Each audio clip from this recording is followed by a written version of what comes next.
Hello à tous, j'espère que vous allez bien. Aujourd'hui, donc on se retrouve pour une vidéo qui n'était pas du tout prévue et que je n'aurais jamais pensé tourner en fait.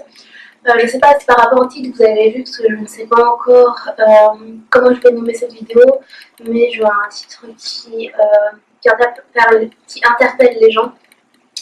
Et c'est une vidéo pour faire réagir tout simplement par rapport à quelque chose qui se passe en ce moment. Alors juste petite précision, j'espère que là je suis bien comme il faut, je ne suis pas floue.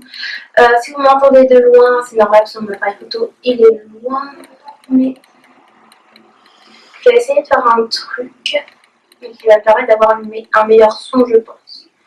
Donc déjà faire ça. Là je suis pas dans mon endroit habituel, donc c'est ça que je suis un peu perdue. Du coup je vais tester un truc avec mon micro parce que sur cet appareil là je peux pas. Bref, je reprends tout de suite. Ça fait bizarre. Alors du coup j'ai trouvé une autre solution, j'ai branché mon micro à mon téléphone puisque sur cet appareil photo je ne peux pas mettre d'autres micros, donc du coup vu que l'appareil est loin j'ai peur que ça fasse un écho vu que la pièce est grande.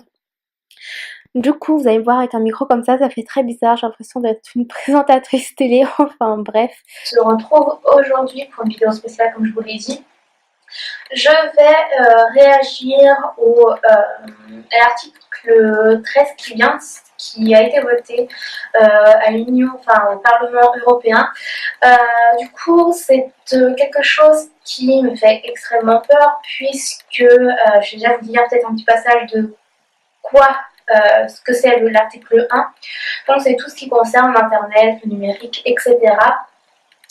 Alors du coup, qu'est-ce que l'article 13? L'article 13 fait partie d'un projet de législation de l'Union européenne sur les droits d'auteur créé dans le but de mieux protéger la créativité et de trouver des moyens efficaces pour permettre aux titulaires des droits d'auteur de protéger leur contenu en ligne. Nous tenons à préciser que nous soutenons les objectifs de l'article 13 qui vise à promouvoir la réussite des créateurs et des artistes. En effet, nous souhaitons que les titulaires de droits d'auteur disposent de moyens plus efficaces pour protéger leur contenu. Cependant, la version actuelle de l'article 13 proposée par le Parlement européen va avoir des effets pervers importants pour tous les internautes et nous demandons donc à trouver une meilleure solution. Donc ça, c'est un article de YouTube. En soi, le fait d'avoir des droits d'auteur sur des musiques, c'est complètement compréhensif. C'est normal de protéger ce qu'on a fait. Mais le problème qui se pose, c'est que maintenant on va plus du tout avoir le droit. Et pour tous ceux qui sont sur YouTube et qui ont posté des vidéos où ils ont utilisé des musiques avec des droits d'auteur, des fois on peut publier des vidéos.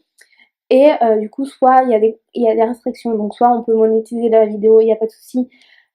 Voilà, ou soit la vidéo se fait démonétiser, alors que là, avec l'article 13 actuellement, ce droit sera complètement la vidéo dans laquelle j'ai utilisé par exemple une musique. Je dis ça n'importe, enfin, j'ai une musique qui vient comme ça, Despacito, parce qu'ils en parlent tous. Si on met Despacito dans une vidéo, la vidéo va être supprimée directement. Donc ce qui est vraiment quelque chose de pas forcément sympathique. Après c'est complètement compréhensif comme je vous l'ai dit d'avoir des droits d'auteur, mais faut pas que ça aille trop loin non plus. Alors du coup, quelles seront les conséquences de l'article 13? Si la version actuelle de l'article 13 entrait en vigueur, le système de demande de retrait actuellement en place serait supprimé afin de protéger les titulaires de droits d'auteur. Les plateformes telles que YouTube, Facebook, Instagram, SoundCloud, Dailymotion, Reddit et Snapchat seront tenus responsables au moment de la mise en ligne de toute atteinte aux droits d'auteur associés au contenu publié par les utilisateurs, créateurs et artistes. Donc en gros, ce que ça veut dire, c'est que si malheureusement on met une musique dans sa vidéo, qu'on la publie sur YouTube, c'est YouTube qui va payer parce qu'on a utilisé cette vidéo alors qu'on n'avait pas le droit. Donc c'est complètement injuste et là j'ai pas trop de mots parce que du coup le truc est passé, j'étais un peu plus remontée que ça tout à l'heure. En gros ça c'est pas uniquement en France, ce sera sur toute l'Europe et pas uniquement sur YouTube, ce sera également sur Instagram. Par exemple si vous avez parlé de la marque Maybelline, votre vidéo ça sera sucré. striker, pour reprendre les expressions du moment. Et donc du coup ça vient de la PDG de YouTube, je sais plus son nom, donc je vais vous mettre juste là. L'article 13 mettrait donc en péril des centaines de milliers d'emplois, y compris ceux des créateurs, des entrepreneurs et artistes européens, ainsi que les postes de leurs employés. Donc par exemple, pour tous ceux qui font des reprises de musique et qui les mettent en ligne sur YouTube ou sur n'importe quel autre réseau social, autres réseaux sociaux plutôt, n'ont plus le droit de faire des reprises et les poster sur leur réseau, à moins qu'ils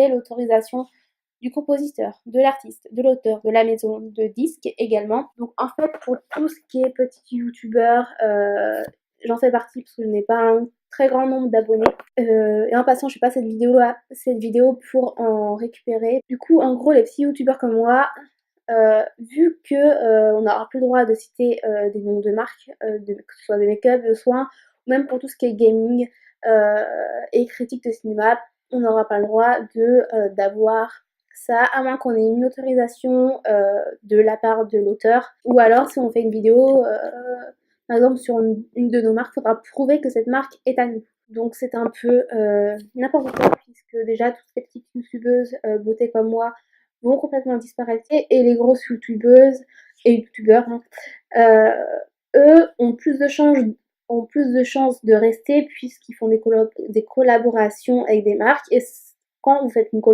collaboration, vous êtes obligé d'avoir un contrat. Du coup, le contrat sera preuve que la personne a le droit de parler d'une marque. Donc en gros, nous, déjà que YouTube nous pénalisait un petit peu au niveau YouTube nous pénalisait par rapport aux grandes youtubeuses ou youtubeurs, vu que nos vidéos, vu qu'on a un plus petit nombre d'abonnés, bah du coup, bah en fait, voilà quoi. Je trouve plus mes mots, bref, désolée. Donc en gros, si la loi passe et qu'il n'y a pas un allègement, que comme quoi, encore si le truc passait et qu'il y avait un allègement en disant que telle et telle personne a le droit de citer une marque, pas forcément avec l'autorisation, mais franchement je suis perdue, désolée. Ça me met un peu... je suis limite triste d'être pénalisée comme ça en fait. S'il y avait un allègement comme quoi on avait le droit sans forcément demander l'autorisation pour parler d'une marque ou je ne sais quoi. Après je sais pas quels seront ces allègements, s'il y en aura, et s'il n'y en a pas, bah si vous voulez, bah vous êtes hors du jeu. Je vais vous parler d'un exemple aussi qui est vraiment beaucoup parlant, parce que là on parle, toutes les vidéos qui sont sur YouTube parlent surtout des youtubeurs, des instagrammeurs, des influenceurs qui utilisent les réseaux sociaux, qui sont pénalisés, mais vous aussi par exemple si je vais reprendre l'exemple. En gros, je sais plus c'était sur quel site, mais j'essaierai de vous remettre le lien en barre d'infos. En gros, ça disait que par exemple, une personne lambda faisait la danse de Fortnite. Alors, me demandez pas ce que c'est comme danse, parce que je ne savais pas qu'il y avait une danse dans Fortnite. Donc, du coup, par exemple, une personne fait la danse de Fortnite, utilise la vidéo, la musique, porte un t-shirt Nike, une casquette pareille, et qui fait ça devant la tour Eiffel. En gros, non, il faut vraiment que je vous retrouve parce que comme ça c'est pas trop facile. Je ne sais plus parler. Après, j'ai vu plusieurs vidéos de youtubeurs que je vous mettrai également en barre d'infos parce qu'elles sont quand même intéressantes. Ah, ça me saoule, je trouve pas, merde. Alors, du coup, j'ai retrouvé ce fameux article 13, enfin l'exemple en tout cas. Alors, en gros, donc c'est actumonde.fr qui a sorti ça, donc je vais reprendre leur exemple. Prenons un exemple tout simple. Vous êtes de visite à Paris et vous décidez de prendre une vidéo de vous en train de faire une danse Fortnite. La musique correspondante à la danse, avec la tour Eiffel derrière, vous portez une casquette Nike et un haut Lacoste par exemple. Vous décidez de poster cette petite vidéo sur YouTube, histoire de partager ce super moment avec le monde entier. En appliquant l'article 13, voici les conditions à respecter pour que votre vidéo soit publiable. Epic Games, à qui appartient Fortnite, vous autorise à faire la danse. La musique est libre de droit, sinon une justification prouvant que vous y avez accès. La mairie de Paris vous a autorisé à filmer la tour Eiffel. Nike vous autorise-t-il à les représenter, de même avec la poste. Une seule de ces conditions non respectée, votre vidéo est bloquée. Vous commencez à comprendre, étant donné que la responsabilité revient à YouTube. Le doute ne sera pas permis et votre vidéo sera bloquée à la moindre hésitation, et cela sera appliqué pour toutes les plateformes. Donc là, c'est surtout une vidéo explication de ce que j'ai vu. Du coup, avec ce nouvel article, l'Union européenne favorise vraiment beaucoup tout ce qui était... Par contre, il y a un truc que je trouve, dont je vous en parlerai après, mais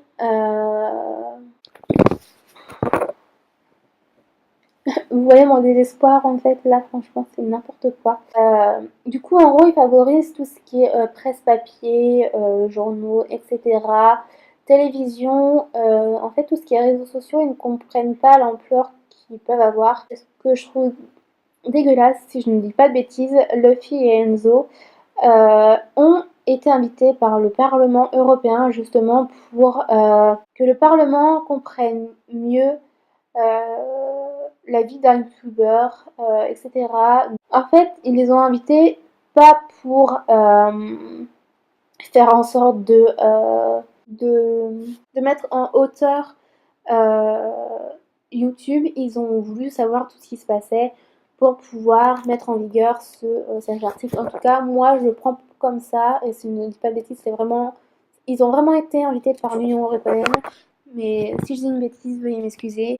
Du coup, voilà, franchement, c'est complètement dégueulasse, parce qu'en fait, comme je vous l'ai dit, tous ceux qui sont petits youtubeurs, etc., en fait, si plus personne n'a le droit d'utiliser des vidéos de droit, c'est sûr que YouTube va fermer ses portes. C'est malheureux à dire, et tout ce qui est Instagram, Facebook, même Snapchat, tout ça, on va plus avoir le droit de partager des trucs. Par exemple, si vous avez envie, je sais pas, vous achetez un McDo et vous avez envie de montrer à vos amis, etc., que vous y avez été, le fait juste de mettre une photo du sac McDo, juste le M, ou dire ouais j'ai été me chercher un McDo, votre photo ne pourra pas être mise en ligne. Donc même ça ne dérange pas uniquement tous ceux qui sont sur les réseaux qui les utilisent, mais ça touche tout le monde en fait. C'est ça que je comprends pas en fait, ils veulent qu'on revienne à l'âge de pierre en ce qui concerne Internet. Internet ça a vraiment pris de l'ampleur, et surtout YouTube, et le fait que même la PDG de YouTube s'en mêle, c'est qu'il y a vraiment un énorme problème, que ça va être une catastrophe niveau en gros, là, avec ce qu'ils vont faire, c'est qu'ils vont mettre encore plus de chômage qu'il n'y a déjà. Donc franchement, bravo l'Union européenne, même si ça va pas toucher, même si ça touche pas que forcément le chômage de la France, ça va toucher tout ce qui est Autriche, bon, dans tous les cas, tous ceux qui font partie de l'Union européenne, ce n'est pas valable uniquement pour la France. Après, il y a des vidéos qui parlent de ce sujet, qui m'ont beaucoup plu, qui m'ont appris des choses, donc notamment je vais reprendre mon historique, mais dans tous les cas je vais remettre toutes les vidéos que j'ai appréciées dans la barre d'infos, donc n'hésitez pas à jeter un petit coup d'œil sur ça. La vidéo est extrêmement longue, désolée. Alors du coup mon historique, alors j'ai regardé une vidéo de Frigiel qui était pas mal du tout. Une vidéo de Sifano qui était pas mal aussi.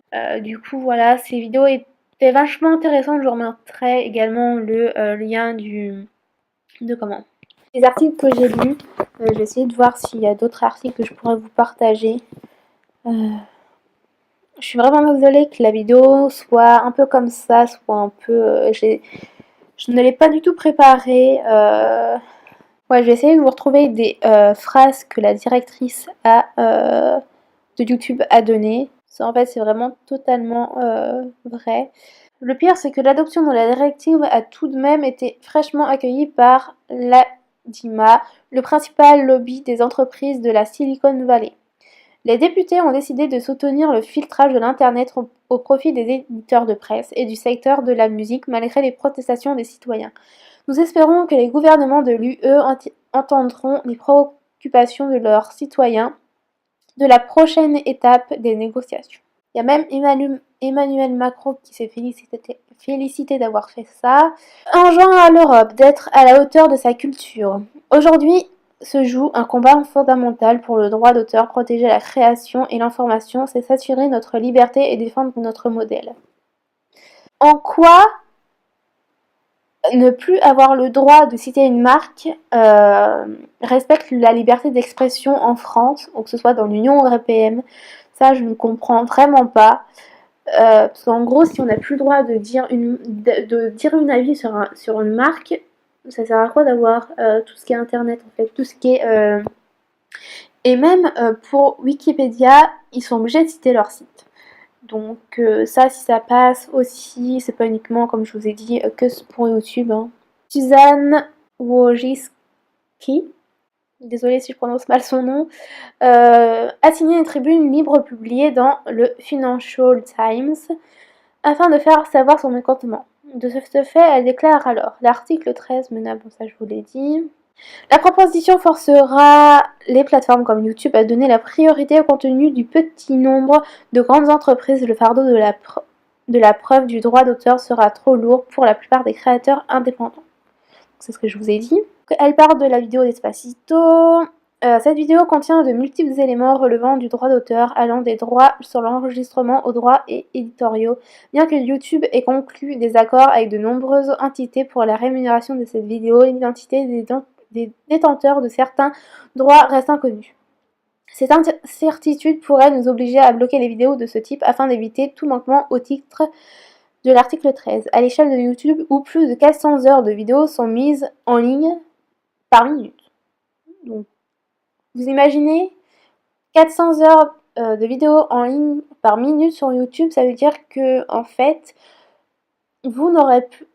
Il faudra attendre l'autorisation, il faudra attendre que l'algorithme Content ID, je crois, vérifie toutes les vidéos une par une.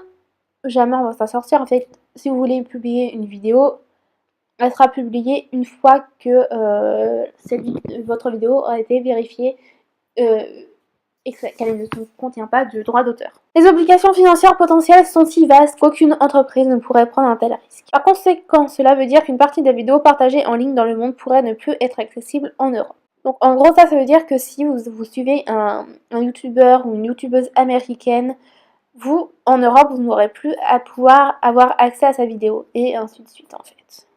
Donc, puisque tout ça, parce qu'elle aurait des droits d'auteur. Cependant, YouTube n'est pas fermé à un remaniement de l'article 13 qui pourrait mener à une entrée en vigueur beaucoup plus applicable. Donc ça, c'est sûr que ça nous ferait du bien. Dans une liste de 3 principes, le service déclare ainsi que les plateformes ne devraient être tenues responsables que des contenus qui ont été identifiés par des outils tels que Content ID ou via la procédure de demande de retrait. Donc du coup, après que la loi ait été votée, actuellement la Commission, le Conseil et le Parlement sont en négociation afin que la nouvelle directive puisse entrer en vigueur au début de l'année 2019. Reste à savoir si le lobbying de YouTube sera suffisamment actif pour que le texte soit modifié en conséquence. Eh bien, écoutez, je vais regarder un dernier truc et je pense que je vais vous laisser parce qu'il n'y a pas grand chose à dire à part que c'est complètement dégueulasse. Donc du coup, voilà, je sais que cette vidéo est vraiment plus que brouillon. Je m'en excuse une nouvelle fois, c'est la première fois, j'ai pas l'habitude de m'exprimer sur un sujet comme ça. Je me suis déjà exprimée sur le fait que ces derniers temps, j'étais démotivée par YouTube, par tout ce qui se passait, par les nouvelles règles, etc. Mais là, je suis encore plus dépitée qu'une loi soit passée sur les droits d'auteur. Encore une fois, je le répète, mais c'est tout à fait normal qu'il y ait des droits d'auteur. Après, faut pas abuser non plus sur les droits d'auteur. Il y a, heureusement qu'il y a des bibliothèques libres de droits sur YouTube. Bref, j'ai pas de mots, ça me saoule en fait. En gros, on peut rester ensemble pendant 2 ans et après, une fois que cette loi sera mise en vigueur, et ben on pourra se dire au revoir. Et franchement, de faire ça, ça donne pas trop envie de continuer. Que ce soit sur les réseaux, sur YouTube, etc. Désolée, je sais pas si je vais vous laisser ça, bref. Je suis un peu saoulée par rapport à tout ce qui se passe, parce que j'ai pris plein d'informations, plein de ressentis différents, donc du coup je pense que là j'ai besoin d'évacuer. Euh, Ça m'a fait du bien de vous parler. N'hésitez pas à repartager cette vidéo. N'hésitez pas à repartager les vidéos que je vais vous mettre en barre d'infos. N'hésitez pas à aller les voir également. Et dernier petit truc, parce que du coup, Suzanne à croire que je la connais, Suzanne a lancé un petit truc. Alors du coup, je suis vraiment désolée, j'ai plus de batterie dans mes trucs. Du coup, je suis de très près. J'espère que bon, la qualité devrait être pas mal du tout. J'espère que le son marche. Du coup, bref. Mais j'ai besoin de mon téléphone. La directrice générale de YouTube a lancé un appel au secours puisque, comme je vous l'ai expliqué tout au long de la vidéo, certains articles, ça va foutre la merde, c'est le cas de le dire, désolée si je parle un peu crûment.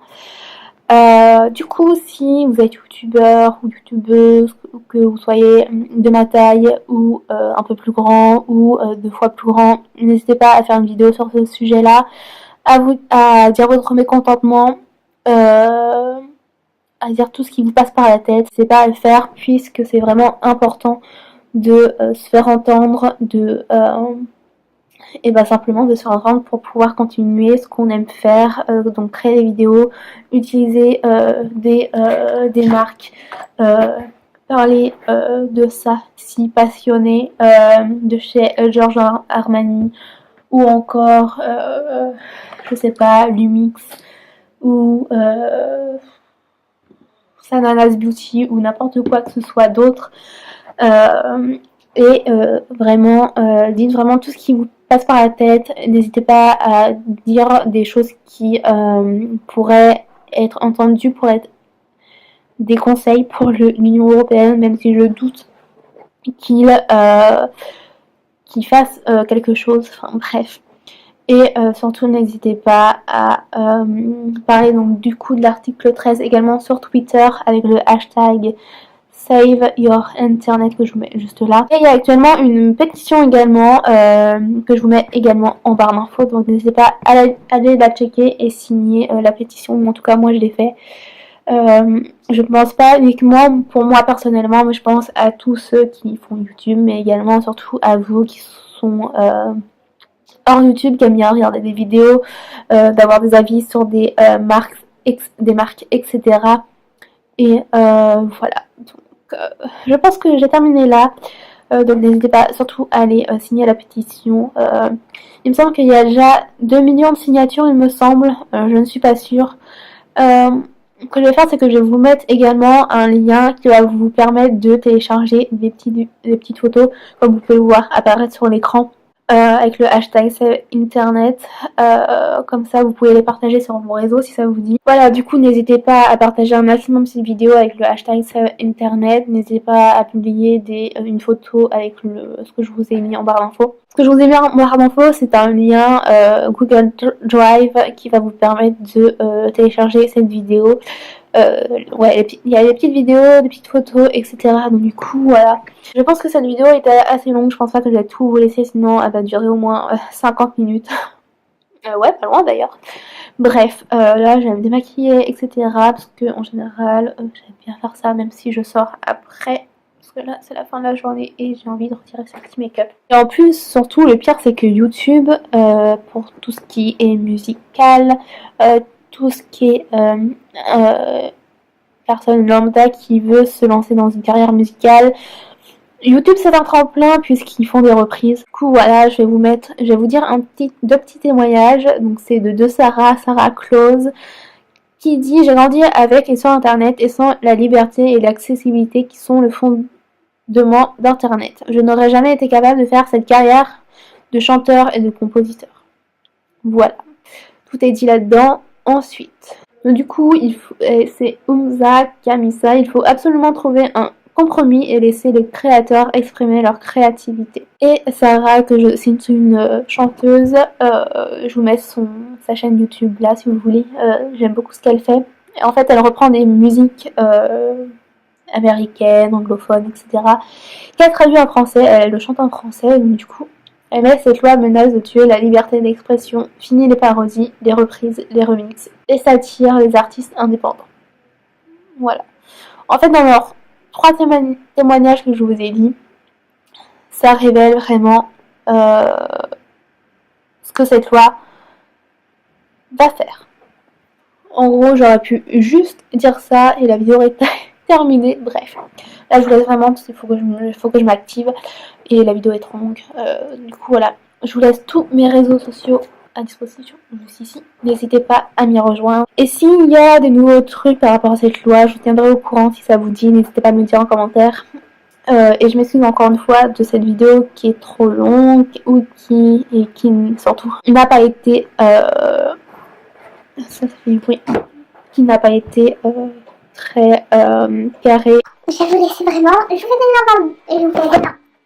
vous fais d'énormes bisous, je vous dis à très bientôt et là c'était vraiment exceptionnel mais on se retrouve samedi pour une nouvelle vidéo. Je ne sais pas, je pense que celle-là, celle que vous êtes en train de regarder, je pense que je l'aurai postée genre jeudi, donc du coup samedi. Dans tous les cas, moi je poste tous les samedis à midi en général et donc du coup voilà. Cette fois-ci je vous laisse vraiment et je vous fais d'énormes bisous. Salut!